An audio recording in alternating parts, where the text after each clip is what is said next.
Овогодишното првенство во првата фудбалска лига на Македонија за жени сигурно е најнеизвестното и најинтересното откако во нашата држава дамите почнаа да трчат по бубамарата.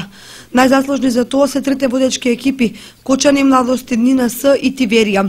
Тоа го докажа во досегашниот дел од првенството, понудувајќи им на гледачите 5 дерби надпревари, со што трката за шампионската титула ја направија крајно неизвестна и возбудлива. Поминато неделната победа на Кочани над Тиверија, многу мине побрзаа кочанчанки да ги прогласат за шампионки. Но така не мислат во Оризари, бидејќи токму екипата на Младост Еднина С есеноска единствена успеа да го победи Дрим тимот на Кочани. Тој аргумент не е беззначаен и во пролетниот дел, особено ако се знае дека двете екипи се засилија и со искуството од дерби надпреварите ќе дадат се од себе за целосен успех. Едно е сигурно, комшиското дерби ќе го наполни стадионот во Кочани максимално, а тоа значи убава фудбалска представа и уживање за публиката.